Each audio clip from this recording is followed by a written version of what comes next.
आपका अपने YouTube channel RCC classes में आपका एक बार फिर से स्वागत है। आज मैं सॉल्व करूंगा 7 पॉइंट को सॉल्व करने जा रहा हूं। 7.11 क्वेश्चन सॉल्व करूंगा, जिसमें आपको पढ़ना है कि निश्चित समाकलन के गुणधर्मों का प्रयोग करके हमें निश्चित समाकलन ज्ञात करना है। इसके लिए मेरे प्यारे बच्चों, अगर हम आपको मैं पीछे वाले वीडियो बताया हूँ कि अपर लिमिट और लोअर लिमिट बताया जाता है। ये अपर होता है, क्या होता है, लोअर होता है। और अगर एक्स के रूप का हो तो इसमें गुणधर्मों का प्रयोग यही होता है कि जो इसका मान निकल के आता हो, अगर यहाँ होता है एक्स लिखा होता है तो सी बाई लिख सकते हैं ए, आप फिर यहाँ लिख सकते हैं बी, और समाकलन प्लस का हो सकता है ए।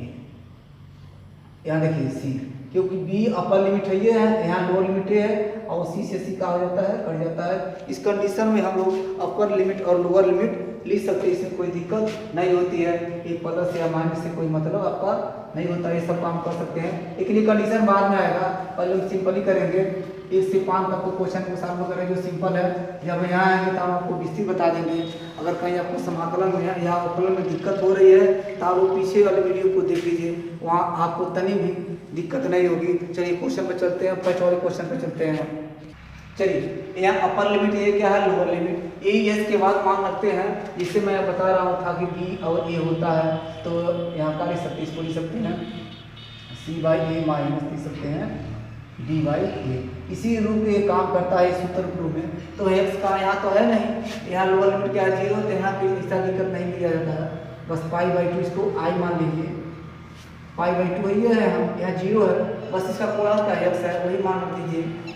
cos square pi by 2 minus x, यही होता है बस, और कोई दिक्कत नहीं होता है। तो आप लिख सकते हैं पाई बाई 2 और 0। cos 90 माइनस थीटा का होता है साइन थीटा है, स्क्वायर का हो जाएगा साइन स्क्वायर एक्स हो जाएगा, एक का हो जाएगा समीकरण 2 हो जाएगा। इसको मान लीजिए समीकरण 1 मान लीजिए। ये सब आई को ये मान करके आए हैं। पूरे सवाल को हम एक ही नियम पर चलाएंगे। अब इसको लिख सकते हैं समीकरण 1 धन 2। समीकरण 1 और 2 को जोड़ लीजिए, आई और आई क्या हो जाएगा, यहाँ हो जाएगा 2i, आपका 2i हो जाएगा ना। और इसको जोड़ लीजिए तो हो जाएगा पाई बाई 2 0, यहाँ क्या है cos square x D x, plus का हो जाएगा पाई बाई 2 0, फिर क्या हो जाएगा साइन स्क्वायर एक्स और डी एक्स। यहाँ पाई बाई 2, यहाँ भी पाई बाई 2, समाकलन दोनों एक है, हम कॉमन लेने हैं। पाई बाई 2 0, यहाँ हो जाएगा cos स्क्वायर एक्स प्लस का हो जाएगा साइन स्क्वायर एक्स, और यहाँ लिख सकते हैं हम डी एक्स लिख सकते हैं। और cos square theta sine square theta मान कितना होता है 1 होता है, यहाँ 1 होता है, इसका मान 1 होता है ना, हो जाएगा डी एक्स। आप पढ़े हैं 1 का समाकलन का हो जाता है, इसके सापेक्ष ही होगा, तो आप लिख सकते हैं एक्स और पाई बाई 2 0। समाकलन के बारे में पिछले वाले वीडियो में बता चुका हूँ बहुत वीडियो। अगर जिस बच्चे को दिक्कत हो पिछले वाले वीडियो दे सकती है। इन्हें अपर लिमिट लोअर लिमिट मान रख लीजिए, यहाँ हो जाएगा एक बार पाई बाई का हो जाएगा 2 हो जाएगा, और फिर माइनस का हो जाएगा 0 हो जाएगा। तो 0 जोड़े घटाए कोई मान परिवर्तन नहीं होगा, ये हो जाएगा पाई बाई 2। इस प्रकार आपका पहला क्वेश्चन का हो गया, सॉल्व हो गया। अब चल रहे हैं क्वेश्चन नंबर 2 पर चल रहे हैं। चलिए क्वेश्चन नंबर 2 को हम सॉल्व करते हैं। और सेम टू प्रोसेस वही है जो अपर लिमिट और लोअर लिमिट है, जो पूर्णांक के साथ करते हैं वही करते हैं। क्योंकि गुणधर्मों का प्रयोग करना है, तो इसके पहले मैं समाकलन करने के बहुत तरीके बता चुका हूँ। यही बताते हुए मैं 7.11 पर चलाया हूँ। और जिसको दिक्कत हो पिछला वीडियो देख लें। अब इसमें अगर हम इसको आई मान लें, इसको आई मान लें, और समीकरण का होगा 1 हो गया। फिर वही ढाला बना लीजिए, मान लीजिए ये आई है, ये है, ये पाई बाई 2 और 0 है, इस कोणांक का एक्स है ना, तो वहां लिख दीजिए आप साइन पाई बाई 2 माइनस क्या हो गया एक्स। फिर यही यहाँ चेंज कर दें हम, क्या हो जाएगा आपका sine pi by 2 minus x plus root हो जाएगा आपका cos pi by 2 minus x. इसको सॉल्व कर लिए थोड़ा सा, पाई बाई 2 हो गया 0 हो गया। साइन 90 माइनस थीटा का होता है, cos थीटा होता है, ये क्या हो गया cos थीटा क्या हो जाएगा पाई बाई 2 माइनस क्या हो जाएगा एक्स हो जाएगा। यहाँ साइन का cos बदल जाएगा, और फिर यहाँ साइन का किसका हो जाएगा cos एक्स हो जाएगा। 90 माइनस थीटा cos थीटा होता है, फिर क्या हो जाएगा cos साइन 90 माइनस थीटा का होता है cos किस में बदल जाएगा साइन एक्स हो जाएगा। ये क्या हो गया समीकरण 2 मान लीजिए। ये तो आई है, ये है, देखिए एक दूसरे का विपरीत आता है लगभग इस अध्याय में लगभग 95 क्वेश्चन को हमारा उत्तर लगभग एक ही आता है सॉल्व करने में, समाकलन करने के लिए। अब क्या करिए, इक्वेशन समीकरण 1 और 2 को आप जोड़ लीजिए तो i और ai का हो जाएगा 2i हो गया। अब जोड़ लीजिए, जब दोनों जोड़ेंगे तो हमारा ये हो जाएगा π/2 हो गया और 0 हो गया। ये उतार लीजिए आप तो हो जाएगा sin x, अब फिर क्या हो जाएगा sin x प्लस क्या हो जाएगा cos x, फिर प्लस उतार लीजिए इसको π/2, और फिर क्या हो गया 0 हो जाएगा। यहाँ क्या हो गया आपका cos x हो गया, और फिर क्या हो जाएगा cos x प्लस क्या हो जाएगा sin x। यही है ना समीकरण 1 और 2 जोड़ लिए। देखिए सेम टू सेम है, π/2 अपर लिमिट है, लोअर लिमिट 0, π/2 अपर लिमिट है या लोअर लिमिट का 0, यहाँ लिख सकते हैं 2i तो π/2 हो गया फिर 0। देखिए हर हमारा बराबर है, sin x cos x cos, तो हमारा हर बराबर तो एक ही होगा ना, sin x है फिर क्या है प्लस cos x है। देखिए इसको इधर लिख दिया गया, इसको यहाँ लिख, इससे कोई दिक्कत है नहीं। और ऊपर जब हर बराबर है तो इसको क्या कर लेते हैं हम जोड़ लेते हैं। यहाँ लिख सकते हैं आप sin x, इसको लिख सकते हैं आप cos x, और क्या हो जाएगा डी। देखिए sin x प्लस cos है, एक आ गया पूरा आपका कट गया। अब यहाँ लिख सकते हैं 2i बराबर π/2 और क्या हो गया 0 1 dx। अब इसके सापेक्ष हम समाकलन करेंगे तो क्या उसका x हो जाता है और π/2 और क्या होता है 0 होता है 2i। देखिए कहीं कहीं छूट जाता है कि 2i का मान ही रख देते हैं, i बराबर निकालना 2 से भाग दे सकते हैं क्योंकि पहले वाला क्वेश्चन छूटा है। इसका मान रख लीजिए आप, π/2 का हो गया 2 हो गया, फिर क्या हो गया 0 हो गया। तो 0 जोड़े या घटाए कोई मान में परिवर्तन नहीं होगा, ये 2i का मान हो गया, ये हो गया ना, ये पीछे वाला छूट गया। ध्यान लिख सकते हैं i बराबर, इसको 2 दूना कितना हो जाएगा 4। आपका क्वेश्चन का हो गया कंप्लीट हो गया। इस प्रकार क्वेश्चन में पूरा कहीं दिक्कत हो आप कमेंट कीजिएगा। अब चलते हैं क्वेश्चन नंबर हम 3 पे चल रहे हैं। चलिए क्वेश्चन नंबर हम 3 पे चलते हैं। बस पुरानी परंपराओं के अनुसार जैसे हम किए वैसे ही कर देते, इसको भी काम मान लें, अगर हम i मान लें इसको काम मान लें समीकरण a, इसका भी तरीका हो जाएगा π/4 ही जाएगा क्योंकि एक दूसरे का है विपरीत चल रहा है। तो वहाँ देखिए i है 3/2 है, यहाँ 0 है, वहाँ भी कोणांक क्या है, यहाँ भी कोणांक आपका कितना π/2, यहाँ क्या π/2 दिया है, यहाँ π/2 आपका है।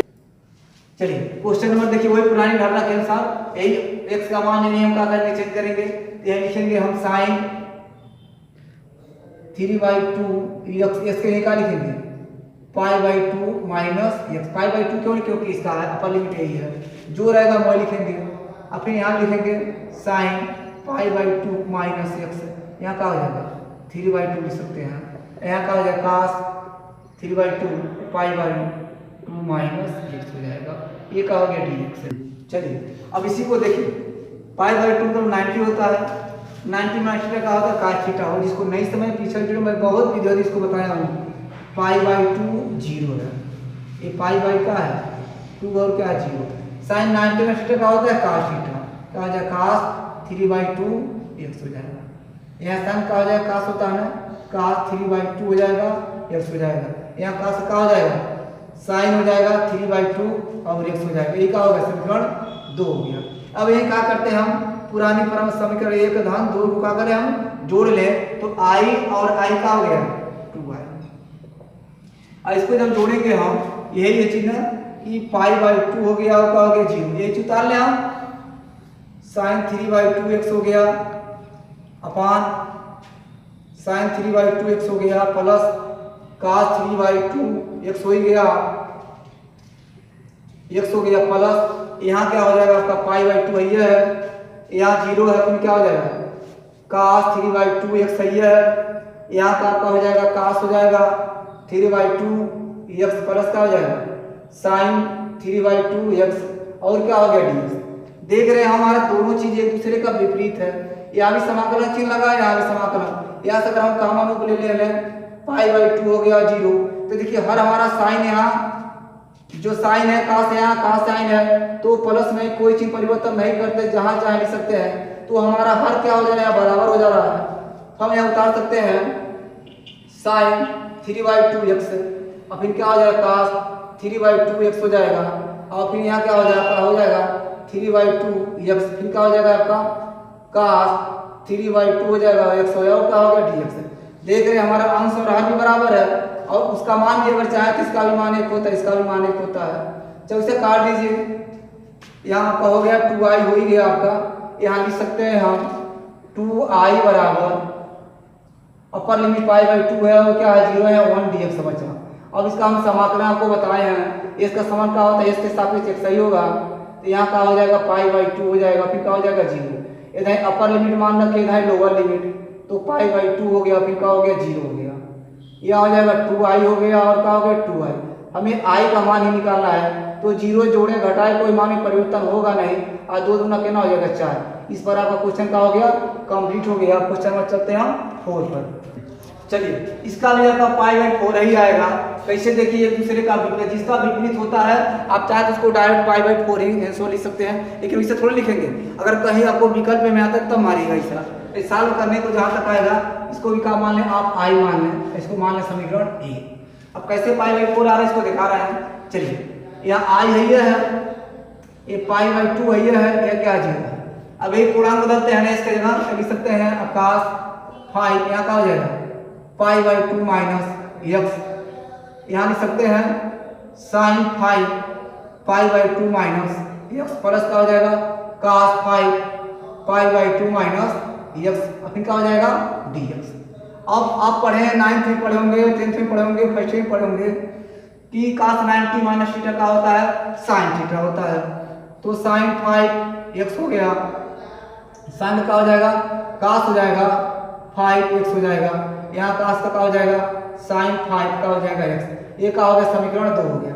बस वही काम फिर करिए, समीकरण 1 और समीकरण क्या करिए 2 जोड़ लीजिए, तो i क्या हो जाएगा 2i हो जाएगा, आप π/2 और 0। इसको चाहे तो आप डायरेक्ट भी कर सकते हैं क्योंकि cos है और sin है, तो इसको यहाँ डायरेक्ट भी कर सकते हैं cos 5x plus sin 5x। क्यों? क्योंकि इसका भी हर इसका भी हर बराबर ही है, तो लिख सकते हैं sin 5x plus cos 5x। इसको यहाँ लिखें, इससे यहाँ कोई अंतर है नहीं क्योंकि धनात्मक इससे कहा जाएगा कट जाएगा, यहाँ dx हो गया, यहाँ आपका आ जाएगा π/2 आ गया, 0 1 का हो गया dx। जब इसका समाकलन करेंगे तो आपका x 1 का x के सापेक्ष समाकलन x होता है, यहाँ जाएगा π/2 हो जाएगा और 0 हो जाएगा। किसका मान है 2i का, तो 2i बराबर लिख सकते हैं, यहाँ अपर लिमिट लोअर लिमिट रखेंगे ना, यानी π/2 और 0 लिखेंगे। तो 0 जोड़े घटाए कोई मान में परिवर्तन नहीं होगा, तो i बराबर कर सकते हैं π/2 है, आप फिर 2 से गुणा करेंगे गुणे 2 आ जाएगा यहाँ, क्योंकि 2i है, π/2 का हो गया। इस पर आप क्वेश्चन का हो गया कंप्लीट हो गया। अब चलते हैं क्वेश्चन नंबर हम 5 पर। चलिए इस क्वेश्चन को बताने से पहले मैं फलन जो आपको शुरू में बता रहा था उसको बताना जरूरी हो गया है। इसे मान लीजिए आपका फलन b हो और a हो और इसका रूप का हो, तो इसको हम 2 तरीके से इसको लिख सकते हैं। इसे मान लीजिए फलन लिखना हो, क्योंकि हमें गुणधर्मों का प्रयोग करना है, इसको लिख सकते हैं c/a x फलन b/c, क्योंकि अपर लिमिट का b हो गया, लोअर लिमिट a हो गया, और c से c का कर सकता है। यही हम प्रक्रिया का उपयोग हम यहाँ करते हैं, लेकिन c आता कहाँ से है मैं बता दे रहा हूँ। इसे x + 2 बराबर 0 मान लें, x बराबर क्या जगह -2, यही का होता c का मान होता है, यही का होता c का मान होता है। यही c बराबर हम -2 लिख सकते हैं। अब यही सूत्र लगाएं हम, तो यहाँ c देखिए a हम b बराबर लिख सकते हैं 5, a बराबर लिख सकते हैं -5, क्योंकि अपर लिमिट हो गया, a का हो गया लोअर लिमिट, हम वही मान रखते हैं। अब चलिए मान रख रहे हैं, इसका क्या हो जाएगा देखिए यही है ना, तो हो जाएगा आपका 5 हो जाएगा, अब -5 है और x प्लस का हो गया 2 हो गया, और क्या हो गया 8 dx हो गया। अब वही मान रखते हैं, देखिए c/a है ना, तो c बराबर कितना हो जाएगा -2 हो जाएगा, -2 i बराबर क्या है -5 हो गया, x प्लस का हो गया 2 हो गया। और फिर यहाँ देखते हैं यहाँ हमारा क्या हो जाएगा, देखिए यहाँ b है तो b बराबर क्या हो जाएगा हमारा 5 हो जाएगा, और c बराबर कितना हो जाएगा -2 हो जाएगा। अब फिर मान रख ले हम x + 2 हो गया, अब फिर क्या हो गया dx हो गया। यहाँ भी हम dx लगा दें, इसमें दिक्कत होगा नहीं। चलिए अब ये सॉल्व कर दें, हम इसका समाकलन करें तो इसका समान क्या हो जाएगा x² / 2 हो जाएगा, और 2 का समान क्या हो जाएगा 2x होगा। मैं समाकलन को पीछे वाले वीडियो में बहुत बताया हूँ, यही मान रख लीजिए, a -2 हो गया, a 5 हो गया। प्लस यहाँ भी कर लीजिए, यहाँ का हो जाएगा एक्स स्क्वायर हो जाएगा बाई 2 हो जाएगा, और फिर का इसका 2x हो जाएगा, क्योंकि यहाँ एक छिपा है, इसके सापेक्ष पर 2x सही हो जाएगा।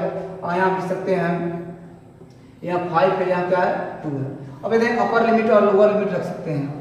देखिए इधर 2 दूना कितना हो जाएगा, -2 का होल स्क्वायर हो जाएगा बाई 2, और फिर प्लस 2 गुणे -2, इधर माइनस चिन्ह लगा देंगे हम, चलिए यहाँ लगा दिए, और फिर यही 5 रखेंगे हम, तो हो जाएगा आपका -5 का हो जाएगा होल स्क्वायर, फिर क्या हो जाएगा ये 2 है, 2 है, और फिर यहाँ प्लस ये है 2 गुणे कितना हो जाएगा -5। ये क्वेश्चन लग गया, यही काम यहाँ भी कर सकते हैं।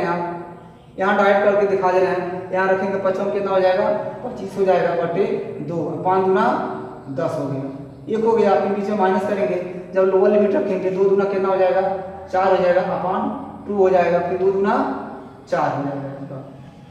चलिए यहाँ मान रखते हैं, देखिए 2 दूना 4 माइनस में प्लस हो जाएगा, 4 में 2 से भाग देंगे कितना बचेगा 2 बचेगा, इतना आप जानते होंगे, और 2 दूना 4 -4 हो जाएगा, -3 आ गया, यहाँ 55 25 हो जाएगा, 25 बटे का हो जाएगा 2 हो जाएगा, और 5 दूना 10 हो जाएगा, प्लस यहाँ ये है, देखिए यहाँ 25 बटे का है 2 ये है, और प्लस 2 10 है, और फिर माइनस देखिए 2 दूना 4 काट देंगे हम, 2 दूना 4 हो जाएगा, प्लस 4 हो जाएगा। अपनी इसको सॉल्व करें यहाँ, तो 2 में से 4 कितना बचेगा -2 बचेगा, यहाँ क्वेश्चन घटा दें, 25 बटा 2 माइनस का हो जाएगा प्लस हो जाएगा, यहाँ का 25 बटा 2 हो गया 10 है, यहाँ 4 तो कितना हो जाएगा -6 डाइट कर दें। अब इसको आप सॉल्व कर सकते हैं, आप स्वयं सॉल्व करके इसका आंसर ले सकते हैं, क्योंकि जोड़ घटा सकते हैं। अब यहाँ का ये काम आपके लिए रहेगा, क्योंकि आप इसको सॉल्व करके आप आंसर लिख लीजिएगा। क्या करना है देखिए, इससे आप यहाँ काट भी सकते हैं, 10 कितना हो जाएगा 20 हो जाएगा, और -6 -2 8 हो जाएगा, और 20 में से 8 जाएगा कितना बचेगा 12, ये सोचा ही लिखी है। चलिए अब आज यहीं तक, आप वीडियो को लाइक और शेयर सब्सक्राइब जरूर करते रहिए, तब तक के लिए धन्यवाद।